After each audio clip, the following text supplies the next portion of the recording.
Hello friends, welcome to Maithri's world. ఈరోజు మనం కాకరకాయ ఫ్రై చేసుకుందామండి.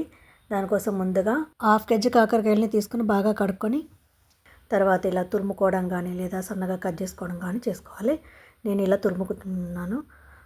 చిన్న స్లైస్ లాగా తురుముకొని పక్కన పెట్టుకోవాలి. తర్వాత ఒక గిన్నెలోకి వేసుకొని వాటిని దానిపైన 1 స్పూన్ పసుపు, 1 స్పూన్ ఉప్పు వేసుకొని బాగా కలపాలి. ఉప్పు పసుపు అంతా కూడా ముక్కలకు పట్టేంత వరకు బాగా కలుపుకొని ఒక అరగంట పక్కన పెట్టుకోవాలి. తర్వాత తీసి మనం ఆ ముక్కల నుండి గట్టిగా వాటర్ పిండేయాలి.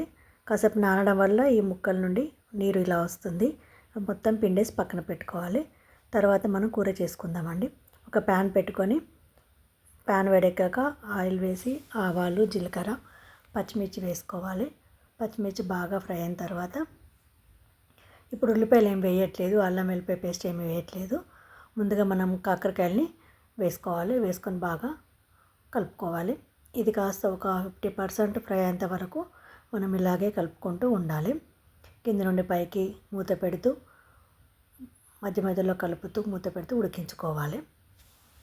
ఇది బాగా ఉడికిన తర్వాత ఒక 50 to 60% ఉడికిన తర్వాత కానీ అప్పటి వరకు మనం ఇలాగే ఫ్రై చేసుకోవాలి. తర్వాత మనం కావాల్సినంత ఉప్పు వేసుకోవాలి. ఇప్పుడు బాగా ఫ్రై అయింది కదా, అప్పుడు ఉప్పు వేసుకోవాలి. కావాల్సినంత వేసుకొని మరి ఒకసారి కలుపుకోవాలి. ఇంకాస్త ఫ్రై అయిన తర్వాత అప్పుడు సన్నగా తరుక్కున్నటువంటి ఉల్లిపాయల్ని, కాస్త పసుపుని కూడా వేస్తున్నాను.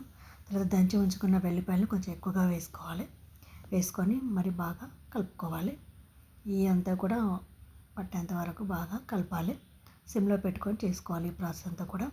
తర్వాత తగినంత కారం వేసుకోవాలి. మనకు సరిపడేంత కారం వేసుకొని మరి ఒకసారి బాగా కలపాలి.